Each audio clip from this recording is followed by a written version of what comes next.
What's up, Zach here, and today I've got the all-new Skechers SKX Nexus.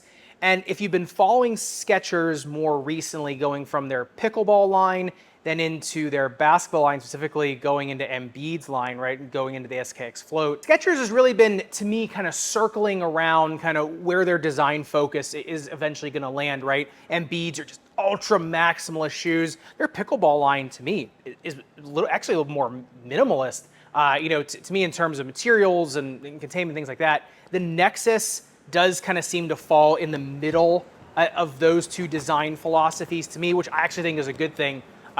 Does it work or not? That's the question. So let's get into them. And thanks to Skechers for sending me a pair of these. Check out Hover. As always, this video is not sponsored. All opinions, good, bad, and indifferent, are all my own. Now, starting off in the uppers, in the forefoot, you do get a really thin TPU meshing. Now, that does overlay a decently padded, actually, underlayer of that. That does go up into the tongue, which the tongue is, it's like a medium padding, but the padding is very dense, so it actually does feel really substantial on foot. There is absolutely zero lace irritation on this tongue. It does go up high enough, right, to give you a decent lockdown. And speaking of that, if you go up into the lace line, number one, you got some outrigger lace eyelets here in the distal lace line. Then as you go up the lace line, you actually do get plastic backed integrated lace eyelets. And the more proximal portion of that lace line does go up pretty high, so you actually do get a decent lockdown. On these, I noticed when I first put them on, they were pretty, heel slippage was mild. And then once I tied them down, the heel slippage was still mild, but it did get better. Like I said, the ankle collar is substantial enough on these where, you can lock an orthotic down, and the heel slippage wasn't enough to really notice it unless I was actually doing the heel slip test. Now, the interesting thing is you look at these on the breathability test, it did heat up 113.1 degrees. And that's, it's not elite, it's not terrible, it's kind of middle of the road, which I kind of expected for these.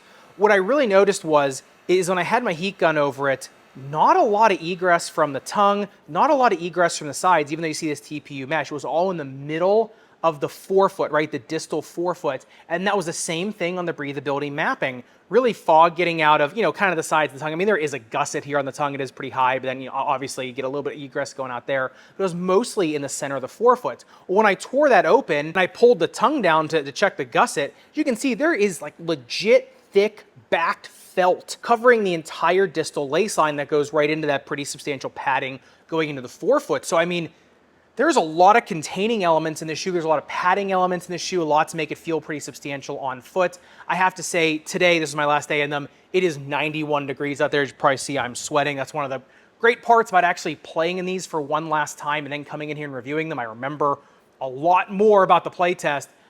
I really did not feel bad in these whatsoever, even in here.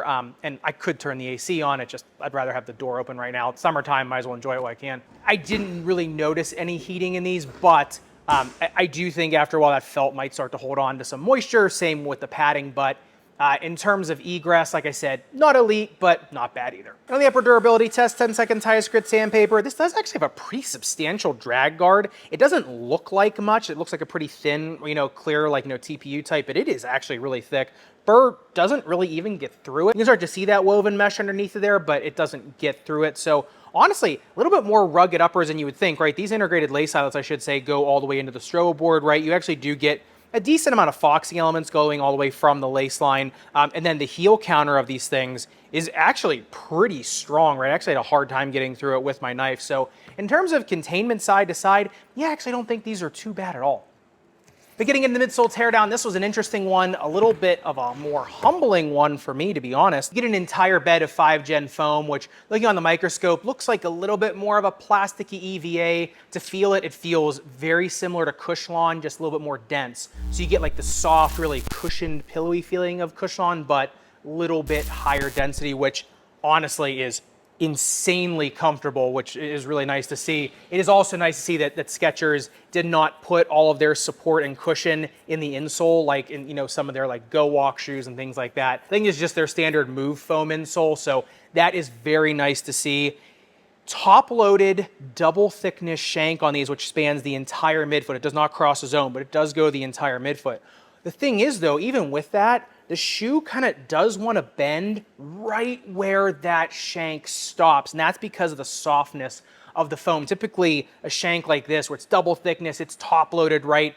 the shoe is really just wanting to bend at those metatarsal heads. It's got it really kind of sets the stage for stability in the midsole. Whereas in these, they do still want to bend a little bit more proximal. I think that's just how the foam is set, the geometry of the shoe, things like that. You look at it on the bounce height test, got 23 centimeters in the heel and then 27 in the forefoot. That also shows you more of the shock absorbing capabilities of that 5 gen foam, right? The more of it, the more that ball bearing is being deadened versus, in the forefoot. So honestly, in these, yeah, they definitely felt more like shock absorbing shoes, right? Like I said, just ridiculously comfortable. And in terms of arch support and things like that, I definitely they feel stout in the arch.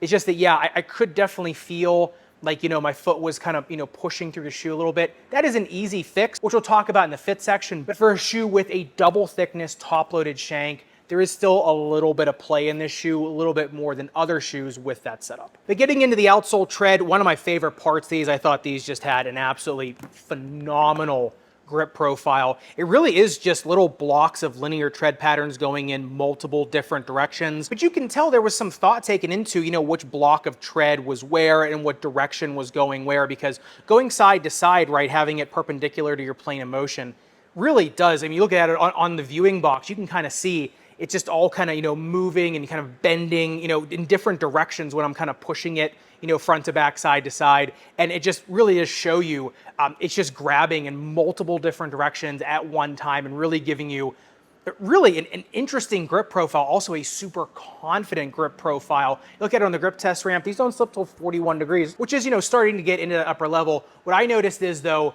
on my floor, I spent all weekend getting all the sawdust out of here. I sealed the table up so it wasn't, spewing sawdust anymore.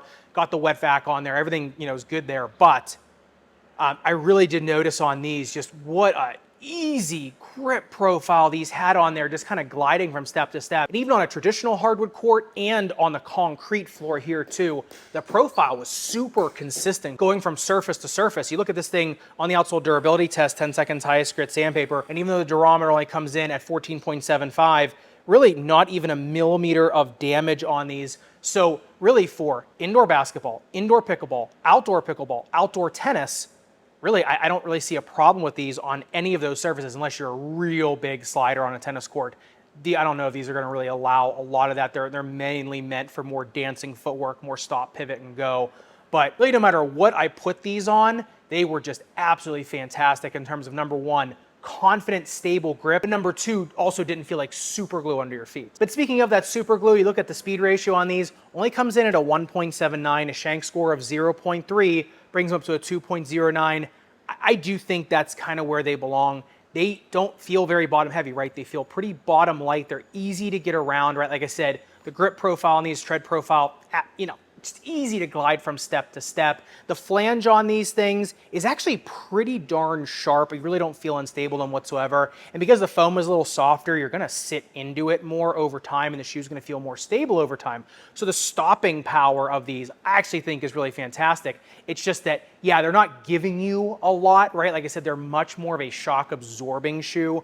So even though they feel good and they're more swift shoes, don't expect them to be rocket ships, don't expect them to be pogo sticks. And getting into the fit of the SKX Float, very similar to most Skechers shoes. You can describe them in one word, and that is just big or forgiving, 2 words, whatever.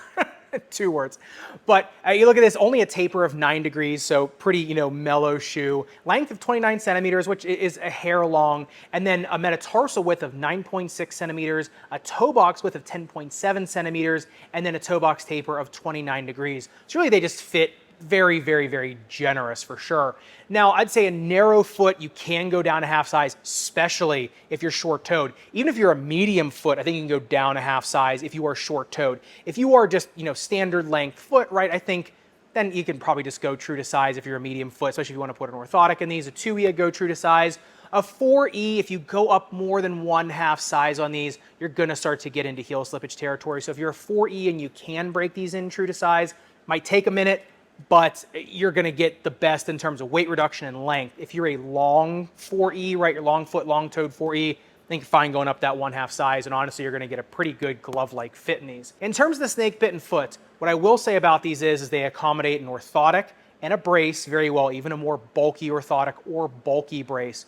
So I think in terms of, heel pain, they're good because the shank, comes right up to the junction of that heel. So I think for heel pain, especially plantar heel pain, bursitis, things like that, they're fine. In terms of arch pain, arch strain, like I said, I think they're okay, but really I think for confidence and I think just for me to recommend them, I would say throw an orthotic in them, right? Just get that midsole stiffened up a little bit. Just get, I should say, the side to side, the torsional stability of these, get that shored up a little bit, and then I think they're fantastic. Even a low profile orthotic, right? You don't need anything crazy, just something that has enough rigidity to make the shoe just want to bend at the metatarsal head. On their own, like I said, they feel very buttery underfoot, and while they're new, they're fine.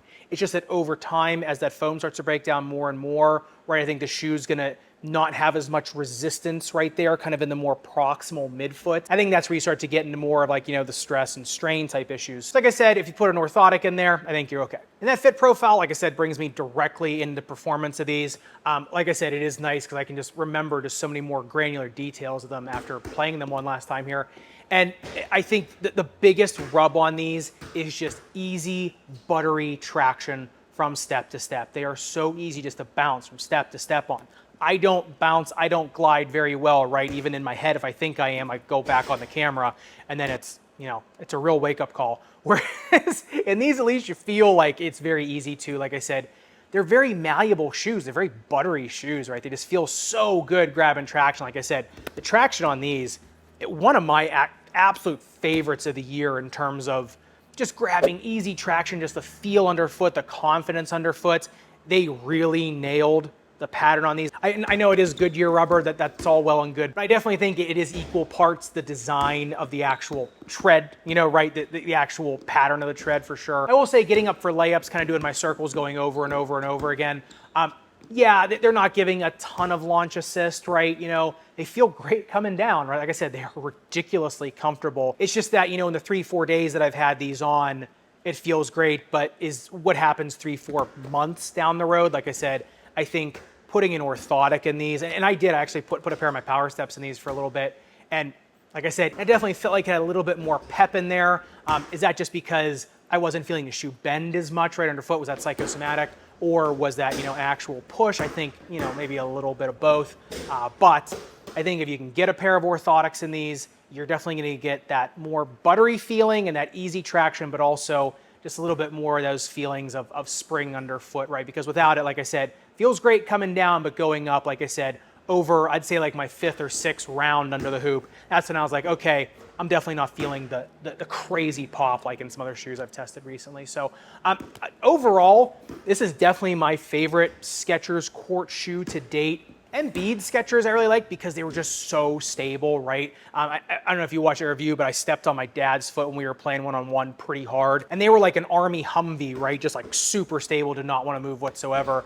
But they were also, a little bit more of a bulky shoe, whereas in these ones, yeah, definitely more of a tweener product. And for me, this is definitely much more of a refinement, especially in this outsole tread. Like I really think they should just keep going down this line with the outsole tread. I'd love to hear your thoughts in the comments down below. Are you giving Skechers a shot? I know they're a little bit more of a newer brand, not a newer brand, but newer brand in the court shoe space, especially on the hardwood space. So I'd love to hear your thoughts in the comments down below. And if you do want to see the new Way of Wade All City 12 Encore go onto the knife, make sure you click into this video up above and subscribe down below. Respect your rubber and foam. I'll see you somewhere in the Sneakerverse.